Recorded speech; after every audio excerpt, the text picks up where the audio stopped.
Hello, my name is Kenny Sudduth, and my story begins about 11 months ago when my right leg began to hurt and get worse daily to the point that I couldn't even drive my car. I went to 4 different chiropractors, and they all said it was a pinched sciatica nerve, and without an MRI, they couldn't really help me because they worked on me for a couple of them worked on me for about a month each. And I still was not getting any better, and they swore that they could really help me, but without an MRI, and they could not give me an MRI because I had to go to my primary doctor to get that approval. So I went to my primary doctor at the VA hospital for him to approve an MRI for me, and I sat there and asked him 2 distinct times if he would approve an MRI for me, and then he refused both times.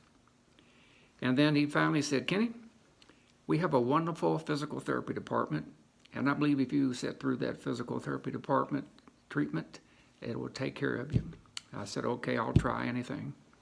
So I went to his physical therapy department, met the lady that was in charge of it, and I was signed up for 3 days a week for 1 whole month, and then she would teach me the things I needed to do to eliminate the pain from my leg.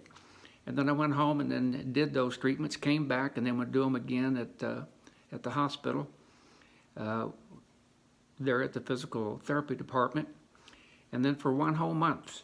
And then after that 1 month, then the head of that department said, "Kenny, there's really nothing else I can do for you unless we get an MRI." And I explained to her, I've already asked the head of this department, my doctor, my primary doctor, to give me an MRI, and he refused 2 different times. And so she said, "Well, I'm going to submit it again." And she did. And to this day, I have not heard from my doctor. And the pain was continuing to get really, really bad to the point that I couldn't eat and I couldn't sleep. Matter of fact, I had to leave my bed where my wife was sleeping in the middle of the night, go to the other bedroom, put a pillow over my head, and cry myself to sleep. That's how painful that it was.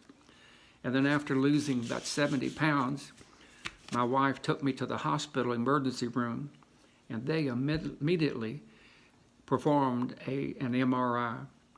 Their diagnosis was it was stage 4 cancer that metastasized from my prostate to my right hip, my left lung, and my chest bone. Now, I'd been seeing a urologist in Florida for about 4 years, almost 5 years. And he kept on telling me, everything's fine, everything's fine, everything's fine. Every 3 months, do a PSA, everything is fine, everything is fine. And then I go and then find out here that not everything is fine, and that it metastasized straight to my hip.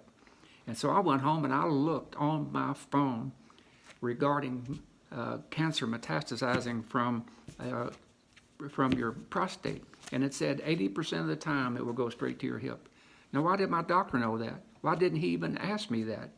When I even walked into his office 2 different times, 3 months apart, walking on a cane and telling him that's what my problem was. And he said, "Well, you needed to get that taken care of." Like he didn't know, didn't care, and wasn't going to help.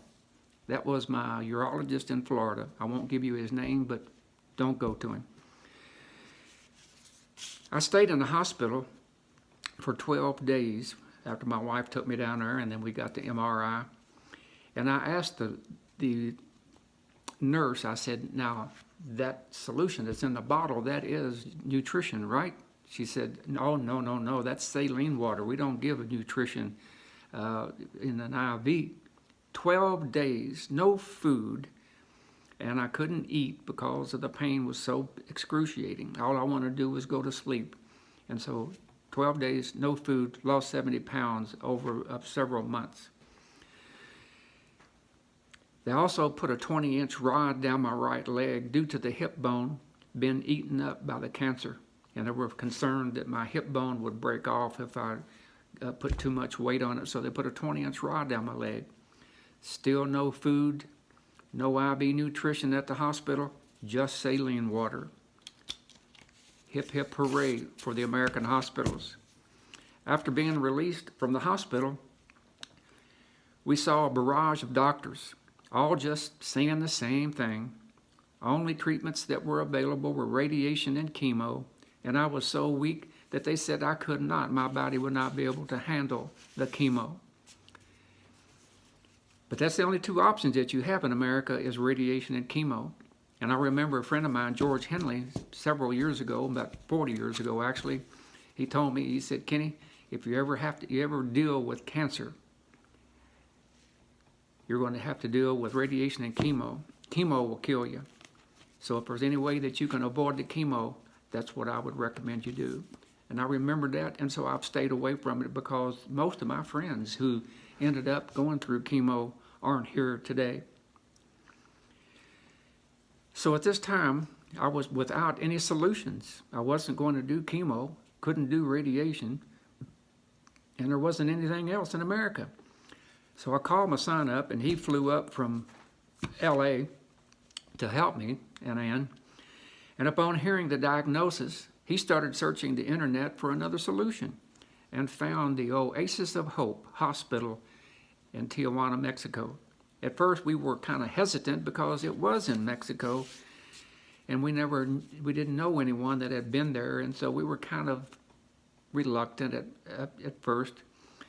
But things were getting worse, and we didn't have another choice. So we flew to San Diego to the Oasis of Hope.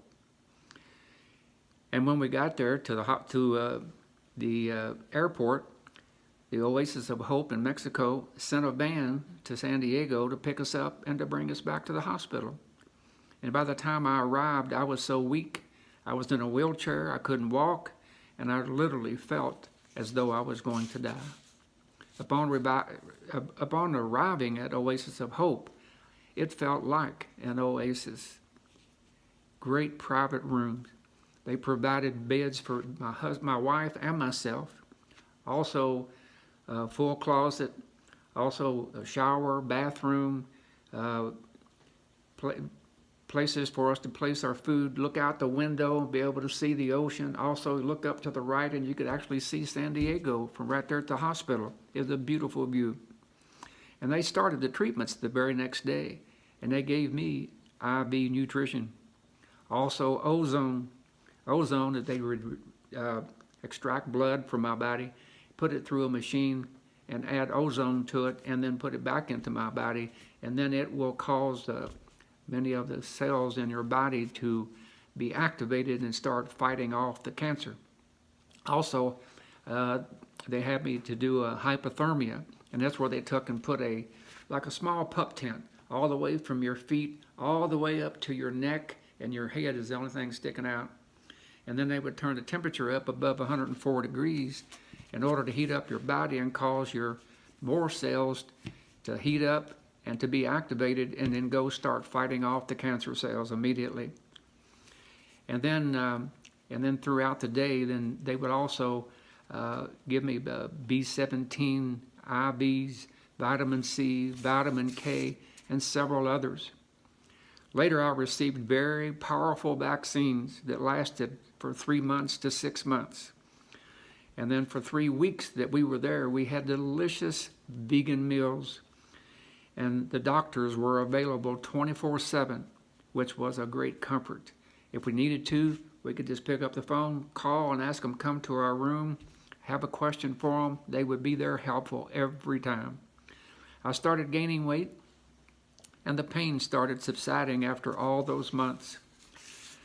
When I came home, I continued the protocol of eating vegan and taking supplements to naturally heal my immune system rather than destroy my immune system with radiation and chemo like you do in America.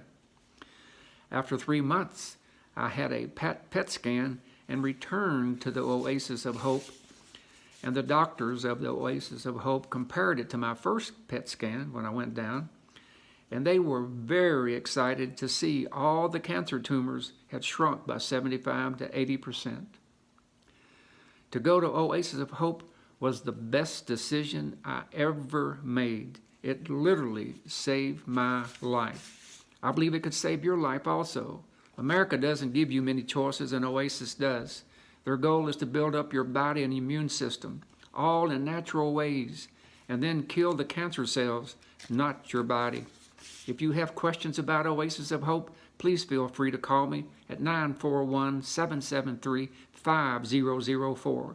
If you call Oasis of Hope for a free treatment plan and mention my name, you will receive $500 discount off of your treatment. You can also email me, and I will email you an Oasis of Hope brochure explaining all the details. And my email is Ken, K-E-N, at Hope, H-O-P-E, dash, the number 4, dash, and the word all, A-L-L.com, Ken at hopeforall.com. And you too can beat stage 4 cancer. Thank you for your time, and may God bless you.